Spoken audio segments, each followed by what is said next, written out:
Assalamu alaikum. Dear student, today our lecture is endorsement of the bill of exchange. हमारा main chapter जो है वो bill of exchange है।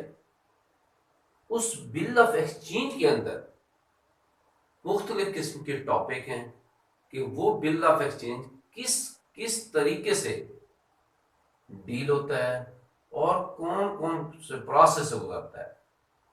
तो इसके लिहाज से हम अपने बिल ऑफ एक्सचेंज के अंदर सब टॉपिक जो है endorsement of the bill of exchange के बारे में बात करेंगे कि इसके बारे में हम ये देखते हैं कि बिल ऑफ एक्सचेंज के अंदर दो पार्टी इन्वॉल्व होती हैं। मेन दो पार्टी होती हैं, उसके अंदर एक तीसरी पार्टी इन्वॉल्व हो जाती है। तो उसके अंदर हम ये देखते हैं कि एक सेलमैन है जो अपने प्रोडक्ट को मार्केट के अंदर किसी भी फर्म को सेल कर देता है। उसके बाद जाहिर बात है कि दूसरा ऐसा बंदा होगा जो खरीदार होगा, वो उसको परचेज कर रहा होगा। एक बंदा सेलर है, फरोख्त कर रहा है, दूसरा बंदा परचेजर है जो पर्ची खरीद रहा है।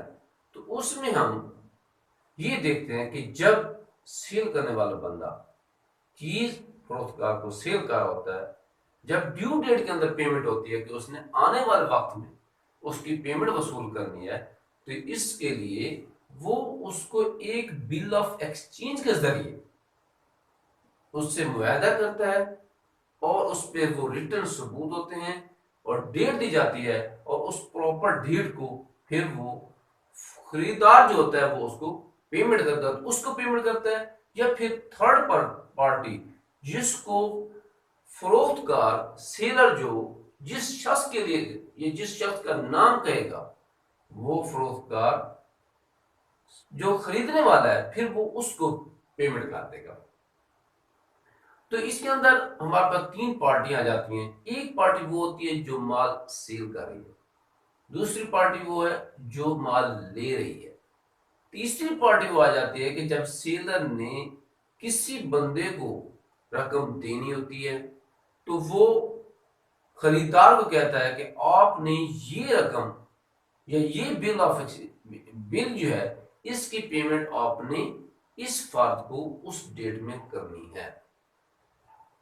तो इंडोर्समेंट ऑफ बिल के अंदर हम ये देखते हैं कि हमारे पास तीन पार्टी है। एक ड्रायर है जिसको हम उस ड्रायर को हम क्रेडिटर भी कहते हैं, और उसी क्रेडिटर को हम इंडोसर भी कहते हैं।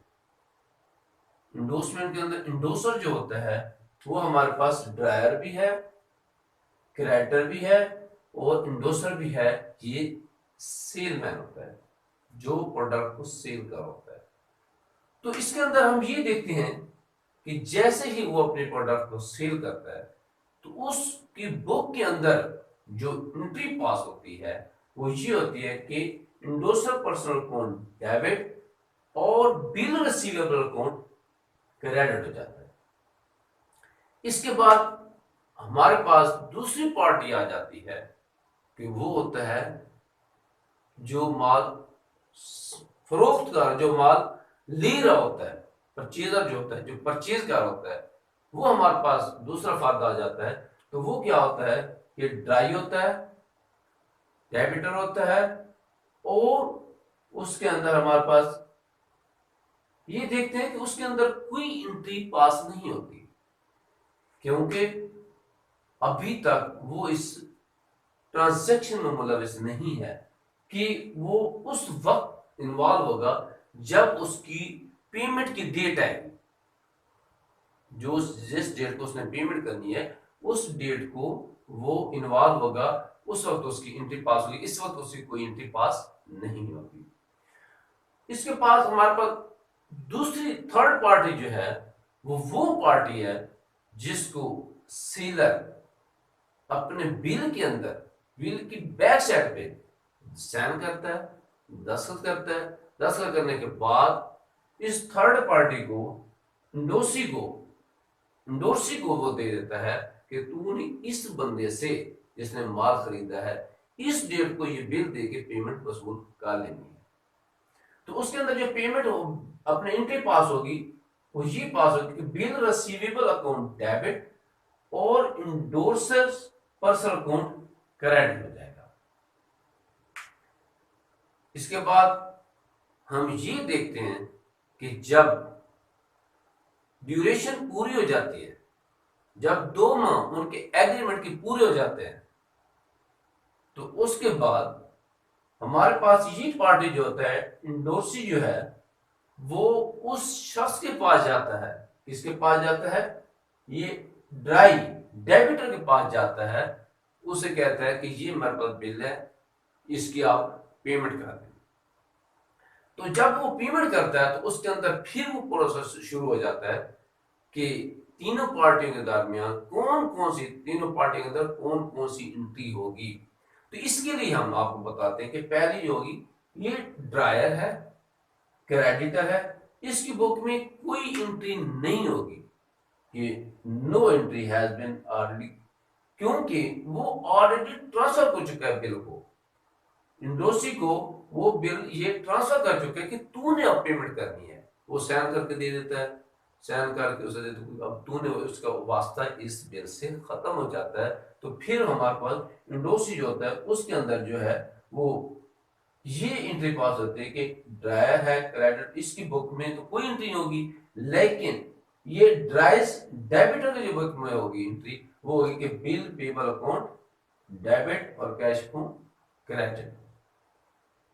तो पहले जो हमारा ड्रायर है, क्रेडिटर, उसकी कोई एंट्री नहीं होगी क्योंकि उसका वास्ता उससे खत्म हो जाएगा। अब वो बिल जो है वो हमारा ये इंडोर्सी जो है वो लेकर जाएगा, तो वो पेमेंट वसूल करने के लिए ड्राइस के पास या डेबिटर के पास ले जाएगा।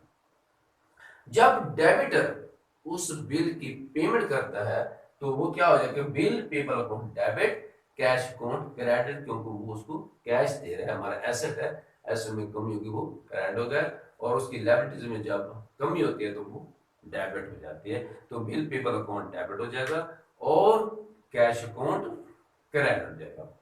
इसके बाद हम देखते हैं कि इंडोर्सी बुक जो है, जो थर्ड पार्टी है, तो उसकी बुक के अंदर क्या है, जो कैश वहां से वसूल करेगा कि वो हो जाएगा कैश अकाउंट डेबिट और बिल रिसीवेबल अकाउंट क्रेडिट हो जाएगा। तो इसके अंदर हमने बिल इंडोर्समेंट और बिल ऑफ एक्सचेंज के बारे में हमने आपको बताया कि 3 पार्टी इसके अंदर होती हैं। तो एक हमारा पहली पार्टी जो है वो ड्रायर है, जिसे क्रेडिटर भी कहते हैं, इंडोर्सर भी कहते हैं। तो उसके बाद हमारा इंडोर्सी होता है, उसके बाद हमारे पास ड्राई होता है और डेबिटर होता है।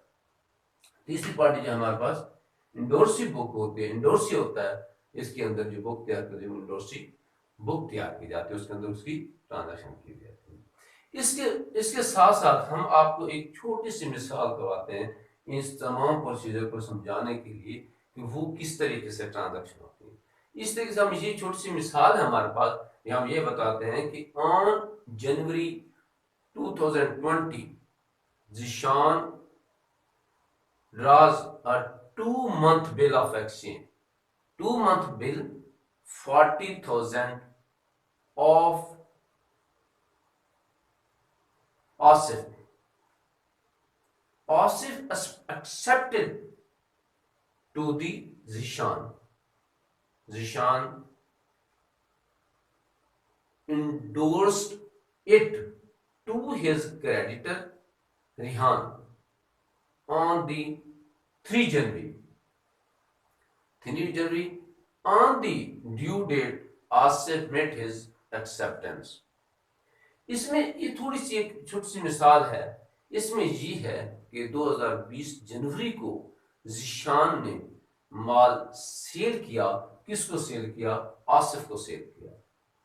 और उसके बाद जिशान ने क्या काम किया, जो बिल एक्सेप्ट करवाया, इससे आसिफ से जो बिल एक्सेप्ट करवाया है 2 माह के लिए, फिर उसने रिहान को दे दिया।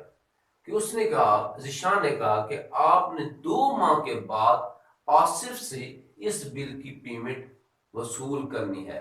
उस बिल की बैक साइड पे वो सीन करता है जिशान, और वो रिहान को दे देता है। रिहान 2 माह जैसे कंप्लीट होते हैं तो वो अपना आसिफ भाई के पास जाता है और वहां से वो रकम की पेमेंट वसूल करता है।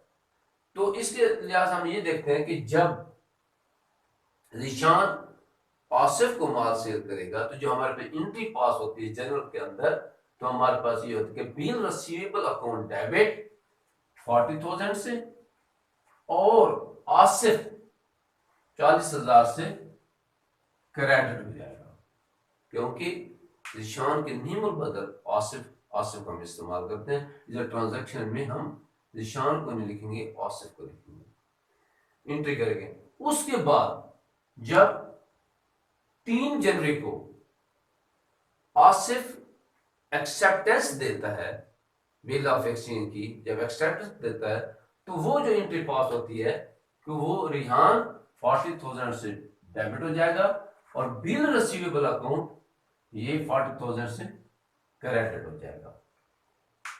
इसके अंदर ये हमारा था जिशान का जनरल अकाउंट हमने बनाया कि जिशान की बुक में हम ये एंट्री करेंगे। इसके बाद हम जब आसिफ की जर्नल तैयार करते हैं, आसिफ का जर्नल तैयार, तो 1 जनवरी को क्या होगा कि जिशान वो उसका नियम बदल आएगा, उसके बिल्कुल अगेंस्ट जो है वो जिशान हमारा डेबिट हो जाएगा और बिल पेबल अकाउंट क्रेडिट हो जाएगा आसिफ की जर्नल में। उसके बाद जब 2 माह कंप्लीट हो जाएंगे, बिल ऑफ एक्सचेंज जो बिल हमारा है उसको हम मेच्योरिटी डेट पर पहुंच जाएगा, वो मेच्योर हो जाएगा। जब उसकी डेट कंप्लीट हो जाएगी तो रिहान आसिफ के पास जाएगा और वहां से वो रकम जब वसूल करता है, जब वो आसिफ रकम की पेमेंट करता है तो वो जो अपने बुक के अंदर एंट्री करेगा कि बिल पेबल अकाउंट डेबिट और कैश अकाउंट क्रेडिट, वो 40,000 रुपए की पेमेंट करेगा आसिफ, और उसके बुक के अंदर जो एंट्री पास होगी बिल पेबल अकाउंट 40,000 से डेबिट और कैश 40,000 से क्रेडिट हो जाएगा। इसके बाद हमारे पास रिहान आ जाता है कि रिहान हमारा कौन सा है, रिहान हमारा है इंडोर्सी बुक, ये है, और ये बुक इस तरह इसकी एंट्री जो पास होगी वो ये वाली होगी कि जब रिहान 2 माह के बाद इधर 2 मार्च 4 को वसूली करेगा, लेकिन उससे पहले जब जिशान रिहान को एक्सेप्टेंस करवा के आसिफ से उसको बिल देता है तो उसमें जो एंट्री पास होगी कि बिल रिसीवेबल अकाउंट 40,000 से डेबिट हो जाएगा और जिशान अकाउंट 40,000 से क्रेडिट हो जाएगा। इसके बाद जब 2 माह कंप्लीट हो जाएंगे, जनवरी 3 से मार्च 4 आ जाएगा, 2 माह कंप्लीट हो जाएंगे और रिहान जब आसिफ से रकम वसूल करेगा तो वो क्या एंट्री पास होगी कि कैश अकाउंट डेबिट 40,000 से, ये 40,000 से डेबिट हो जाएगा और उसके बाद बिल रिसीवेबल अकाउंट 40,000 से क्रेडिट हो जाएगा कि amount receive of the bill. तो इसमें होगा कि वो रिहान आसिफ से रकम वसूल कर लेगा उस बिल ऑफ एक्सचेंज की। तो इसके अंदर हमने क्लियर कर दिया कि इंडोर्समेंट जो होती है वो उसका मतलब ये होता है कि तस्दीक होती है किस चीज की, बिल ऑफ एक्सचेंज कि बिल ऑफ एक्सचेंज की वो तस्दीक करता है कि कौन तस्दीक करता है कि वो हमारे पास ड्रायर है, क्रेडिटर इंडोर्स, ये माल सीधर है, माल सेल करता है, वो अपना बिल जो रकम उसने वसूल करनी होती है फ्यूचर डेट में, तो वो चला जाता है हमारे ड्राई में डेबिटर के पास, तो वो वहां चला जाता है, उससे वो एक्सेप्टेंस अपने बिल की करवाता है, उसकी इंडोर्समेंट यानी उसकी तस्दीक करवाता है, तस्दीक और उसके साइन लेता है, तस्दीक करवाने के बाद वो नेक्स्ट नेक्स्ट बंदे को वो बिल दे देता है और उससे ये कहता है कि आपने ड्राई डेबिटर से 2 माह के बाद 4 मार्च को 4 मार्च को आपने इस बिल की रकम वसूल करनी है। और वो उस वक्त उसकी रकम वसूल कर देता है तो उसमें ये ट्रांजैक्शन होती है। जैसे 2 माह कंप्लीट होते हैं तो रिहान उसके पास जाता है, आसिफ के पास, और वो रकम वहाँ से वसूल करता है। और ये जो सारा प्रोसेस होता है बिल ऑफ एक्सचेंज का, ये कंप्लीट हो जाता है कि endorsement of bill of exchange. तो मुझे उम्मीद है कि आपको ये ट्रांजैक्शन भी समझ आ गई होगी, ये एग्जांपल भी समझ आ गई होगी। इसके अलावा फिर भी किसी किस्म का आपके जहन के अंदर कोई डाउट पैदा होता है, कोई पॉइंट समझ नहीं आता, तो आप हमें लाजमी कमेंट्स करें, हम इंशाल्लाह उस कमेंट्स में आपको सेटिस्फाई करेंगे। इस वक्त के लिए मैं आपसे इजाज़त चाहता हूँ। अल्लाह हाफिज़।